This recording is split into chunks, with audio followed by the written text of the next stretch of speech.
The figure remembered by history as Alexander the Great of Macedon entered the world on either July 20th or 21st, 356 BC, in Pella, the radiant capital of the ancient kingdom of Macedon.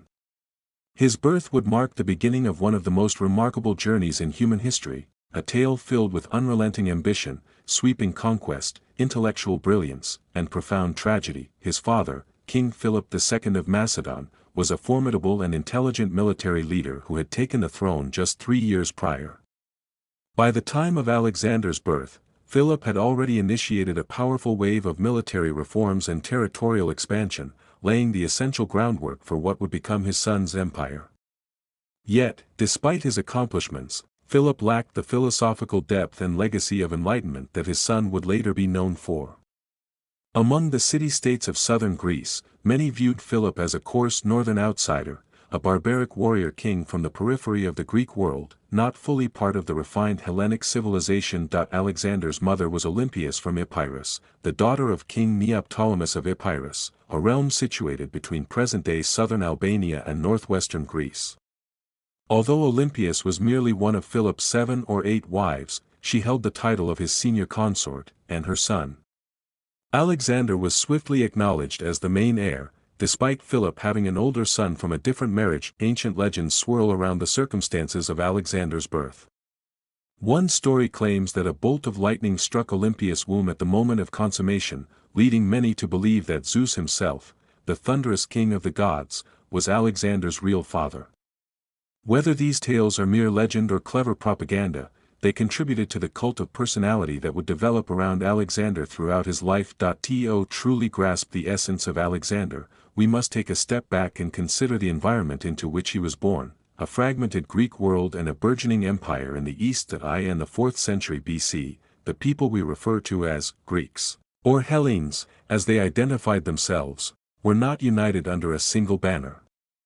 Instead, they inhabited hundreds of autonomous city-states, spread across mainland Greece and the Aegean Sea islands. These city-states had established colonies stretching from southern Italy and Sicily to Marseille in France, and even along the Black Sea in regions like the Crimean Peninsula. Although they frequently clashed with one another, the Greeks were, as a whole, affluent, hardworking, and culturally sophisticated. This wealth made them an attractive target for the Achaemenid Persian Empire, which already dominated a vast territory extending from Persia to Egypt and from Anatolia to Mesopotamia. The Persians made 2 attempts to conquer the Greek mainland, most notably in 480 to 479 BC, when the Greeks, despite their internal conflicts, succeeded in coming together to fend off the invaders. These triumphs highlighted a compelling idea: if the Greeks could rally under a single banner, they would be an unstoppable force.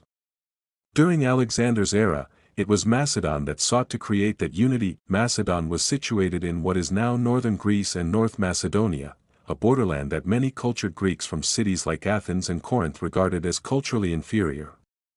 However, by the 7th century BC, the Argead dynasty, to which Alexander belonged, began to adopt Greek customs, arts, and military practices. In spite of this Hellenization, their nearest neighbors were semi-nomadic tribes such as the Illyrians, Thracians, and Paeonians. Philip, Alexander's father, initiated a vigorous campaign of expansion. He conquered the neighboring tribes, either subjugating them as vassals or forming alliances, before shifting his focus to the south. The Peloponnesian War had left the southern city-states, particularly Athens and Sparta, in a weakened state. Although Sparta claimed victory in 404 BC, it was left drained. Shortly thereafter, Thebes emerged and decisively defeated Sparta at the Battle of Leuctra in 371 BC, but its supremacy was fleeting. Recognizing the opportunity presented by this power vacuum, Philip swiftly expanded Macedon's influence, stretching from present-day Albania to the Black Sea, and from Bulgaria down to the Peloponnesus. He was not merely establishing a kingdom, he was laying the groundwork for an empire. When examining the sources regarding Alexander's life, we depend on 5 primary ancient texts, each one invaluable, yet each with its own limitations. The Anabasis of Alexander, authored by Arrian of Nicomedia in the 2nd century AD, stands as the most comprehensive account of Alexander's military campaigns.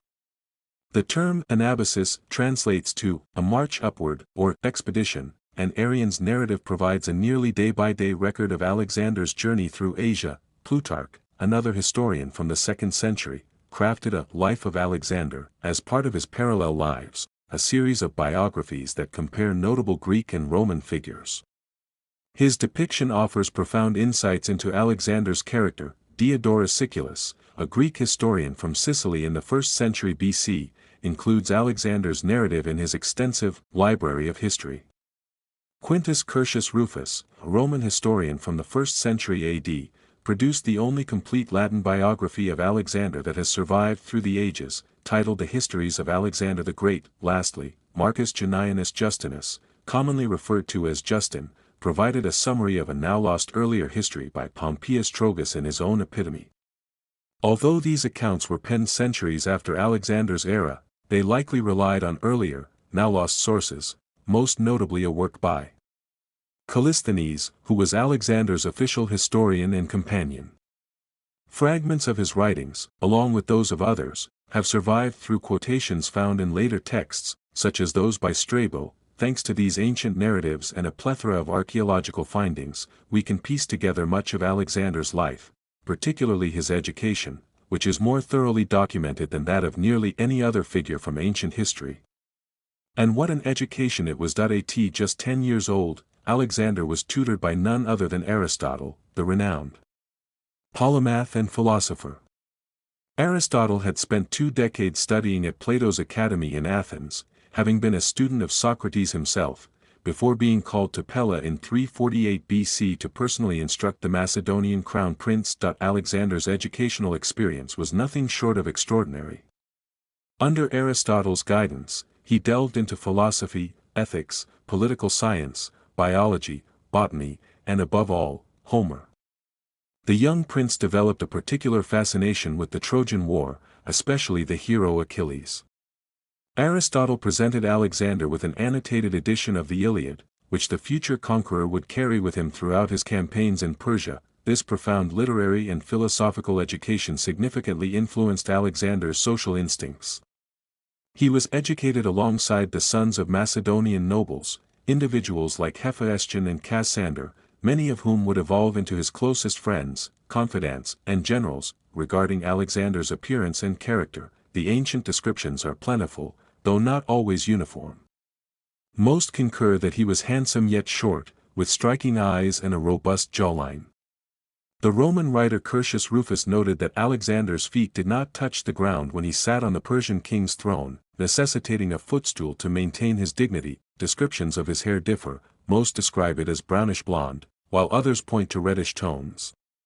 Coins, sculptures, and mosaics, all meticulously crafted by court artists, show him with a noble, resolute expression. Alexander was sophisticated, inquisitive, and exceptionally intelligent, yet he was also impulsive, headstrong, and merciless.